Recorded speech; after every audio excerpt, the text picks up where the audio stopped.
मैं एक contract killer हूँ और मैंने कई भयानक परिस्थितियों का सामना किया है। लेकिन इस बार मेरा सामना जिससे हुआ था वो कोई इंसान तो बिल्कुल भी नहीं था। तो चलिए मैं आपको इस दिल दहला देने वाली घटना के बारे में बताता हूँ। लगभग 2 हफ्ते पहले पैसों की कमी के कारण मैं बहुत बुरे दौर से गुजर रहा था। एक हफ्ते बाद कुछ कस्टमर्स ने मुझे किसी की सुपारी के लिए एक नोटिस भेजा जिसमें लिखा था कि मुझे इस काम के लिए $20,000 दिए जाएंगे। जिन्होंने भी मुझे ये ऑफर भेजा था वो सामान्य कस्टमर से कुछ ज़्यादा ही रहस्यमय थे, क्योंकि आमतौर पर मुझे एक नकली नाम के साथ नोटिस मिलता है, लेकिन इस नोटिस में तो किसी का नकली नाम तक नहीं लिखा हुआ था। इसके अलावा इस नोटिस में टारगेट का भी कोई नाम नहीं था। टारगेट में सिर्फ इतना लिखा हुआ था कि खौफनाक। ये काफ़ी अजीब था, लेकिन मैंने इस पर ज़्यादा ध्यान नहीं दिया। उन्होंने मुझे $10,000 एडवांस में दिए और बाकी के काम खत्म होने के बाद मैंने अपनी गाड़ी निकाली और उस एड्रेस की तरफ निकल पड़ा जो उन्होंने मुझे दिया था, जहां मेरा टारगेट था। उन्होंने मुझे तैयारी करने के लिए आधी रात तक वहां पहुंचने को कहा, इसलिए मैं रात के करीब 10 बजे वहां पहुंच गया। मेरे हथियार इस बार काफ़ी बड़े और भारी थे। मैं सोच रहा था कि यह टारगेट काफ़ी शक्तिशाली और ट्रेन होगा या कुछ और, क्योंकि वो इसे मारने के लिए मुझे बहुत सारे पैसे देने को तैयार थे।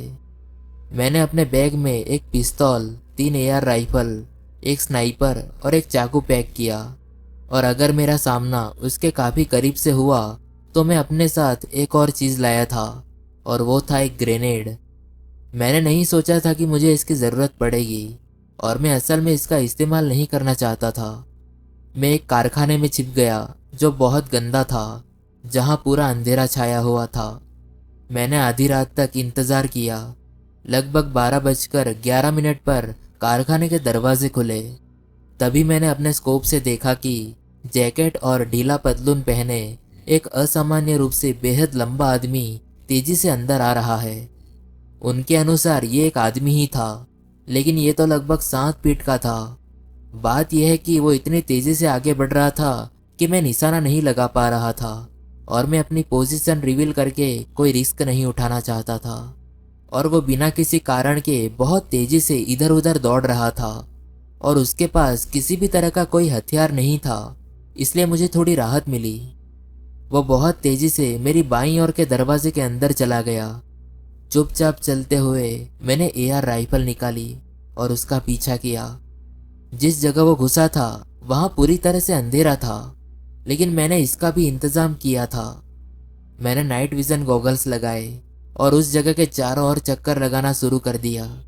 मैं एक हॉलवे तक पहुंचा, लेकिन मुझे वो आदमी नहीं मिला। फिर मैंने सोचा कि आखिर वो यहाँ इतने अंधेरे में कुछ भी कैसे देख पा रहा है। तभी मुझे हॉल के अंत में कहीं से एक तेज चीख सुनाई दी। मैंने सावधानी से हॉल के दाएं और बाएं दोनों तरफ झांक कर देखा। चीख निश्चित रूप से बाईं ओर के कमरे से आ रही थी। जैसे ही मैं थोड़ा करीब गया, मैं अचानक रुक गया। मेरा पूरा शरीर कांपने लगा जब मैंने देखा कि कमरे से एक लाश उड़कर बाहर आई। मैंने देखा कि लगभग 20 साल का एक आदमी मेरे ठीक सामने दरवाजे से टकराया। यह दृश्य काफी भयानक था, जिसे मैं बता नहीं सकता। मेरी चीख निकलने वाली थी, लेकिन मैंने खुद पर काबू पा लिया। लाश को करीब से देखने पर मैंने देखा कि उसका एक पैर मुड़ा हुआ लग रहा था, जैसे किसी ने उसे पकड़कर जोर से दबा दिया हो। तभी मुझे किसी की आवाज सुनाई दी, जैसे कोई हॉलवे में वापस आ रहा हो।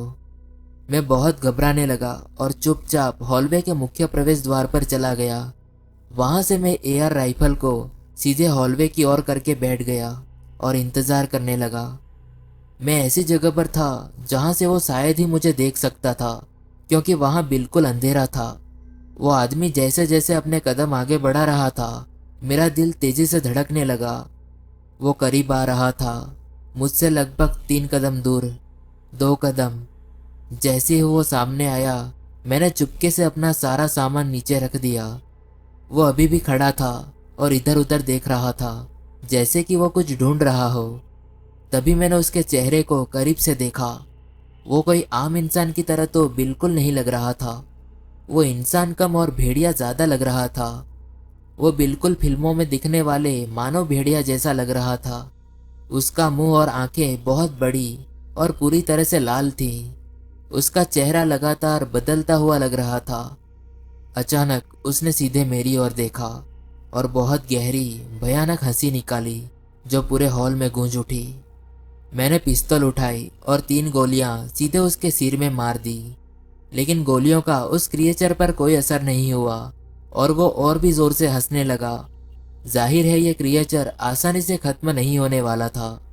मैं बहुत तेजी से हॉलवे से बाहर भाग गया और वापस कारखाने के मेन फ्लोर पर आ गया। मुझे कुछ समझ नहीं आ रहा था। मैं उस जगह गया जहां मैंने अपना आधा सामान छोड़ा था। मैं जल्दी से वहां गया और उसे उठा लिया।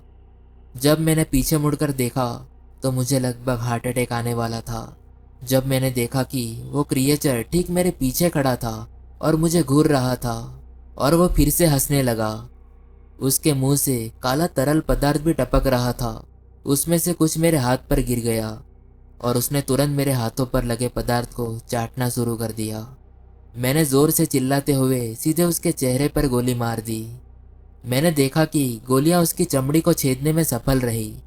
उसने हंसना बंद कर दिया। उसने एक बहुत ही भयानक, रोंगटे खड़े कर देने वाली चीख निकाली जिससे मेरे कान के पर्दे लगभग फट गए। उसने मेरी बांह पकड़ ली और मुझे कुछ मीटर दूर फेंक दिया। मैं इतनी जोर से गिरा कि मेरा कंधा लगभग टूट गया, लेकिन यह आराम करने का समय नहीं था। मैंने अपनी शॉटगन निकाली और सीधे उस क्रिएचर के सीने में गोली मार दी। मैं वहां से जल्दी नहीं हट सका क्योंकि उसने मुझे लगभग 10 फीट ऊपर हवा में उछाल दिया था। मैं बहुत जोर से टकराया था और मेरे पैरों में काफी चोट आई, लेकिन मैं अपने बैग के काफी करीब था जहां मैंने उसे रखा था। इस क्रिएचर को खत्म करने के लिए ग्रेनेड ही एकमात्र विकल्प बचा था। जैसे ही बैग मेरे हाथ में आया, मैंने ग्रेनेड निकाला और पिन खींच लिया। मैं पहले से ही उस क्रिएचर को अपनी ओर वापस आते हुए सुन सकता था। मैं पीछे मुड़ा और उस पर ग्रेनेड फेंक दिया। ग्रेनेड के धमाके के समय मैं बड़ी मुश्किल से एक खंबे के पीछे पहुंचा। मुझे नहीं लगता कि उसकी आवाज कभी मेरे दिमाग से निकलेगी क्योंकि वो इतनी भयानक तरीके से चीख निकाल रहा था जो काफी भयंकर आवाज थी। मैं खंबे के पीछे से निकला और देखा कि चारों ओर भयानक दृश्य था। अब उसका एक पैर गायब था। उसके कटे हुए अंग से कुछ काला चमकदार पदार्थ निकल रहा था। मैंने कोई जोखिम न लेते हुए शॉटगन की बाकी गोलियां क्रिएचर के सिर में मारी। वो बुरी तरह से घायल हो गया था, लेकिन वो अभी भी मरा नहीं था। लेकिन वो चल सकता था। वो दर्द से चिल्ला रहा था। मैं लड़खड़ा गया और देखा कि वो अजीब क्रिएचर दीवार पर चढ़ गया और एक खुली हुई खिड़की से बाहर निकल गया। यह आखिरी बार था जब मैंने उसे देखा था। उसके तुरंत बाद मैंने अपना सामान पैक किया, अपनी कार में बैठा और सीधे घर चला गया। मुझे अभी भी उन घटनाओं पर विश्वास नहीं हो रहा है जो अभी घटी है। मैं इस बारे में सोचना भी नहीं चाहता। आखिर वो चीज़ क्या थी? मैंने उन लोगों से संपर्क करने की कोशिश की जिन्होंने मुझे सुपारी दी थी, लेकिन वो कुछ नहीं बता रहे थे। लेकिन मैंने न्यूज़ में कुछ ऐसा देखा कि मैं हैरान रह गया। ये एक मर्डर की रिपोर्ट थी जो एक कारखाने में हुआ था, वही जहां से मैं अभी आया था। जिस आदमी को मैंने दीवार से टकराते देखा था वो असल में एक लोकल क्रिमिनल गैंग का लीडर था। दरअसल कुछ दिन पहले पड़ोस के शहर में एक और आदमी की हत्या कर दी गई थी। उन्होंने उस जगह की तलाशी ली और चौंकाने वाले सबूत मिले और पता चला कि वो भी मेरी तरह एक कॉन्ट्रैक्ट किलर था। इतना ही नहीं, इस महीने में कॉन्ट्रैक्ट किलर और क्रिमिनल गैंग के 5 मेंबर्स की हत्या कर दी गई। वो सभी मेरे शहर के थे। अधिकारियों को शक था कि उनके बीच कोई ना कोई कनेक्शन तो जरूर होना चाहिए। कुछ हफ्ते पहले मैंने इसके बारे में डार्क वेब पर देखा, लेकिन मुझे ज्यादा कुछ पता नहीं चल सका। मैंने एक पुलिस प्रेस कॉन्फ्रेंस भी देखी जहां कुछ पत्रकार ने पूछा कि क्या ये कोई सीरियल किलर है। ऑफिसर ने कहा कि नहीं, जिस तरह से इन लोगों को मारा जा रहा है उससे पता चलता है कि इसके पीछे कुछ और ही है।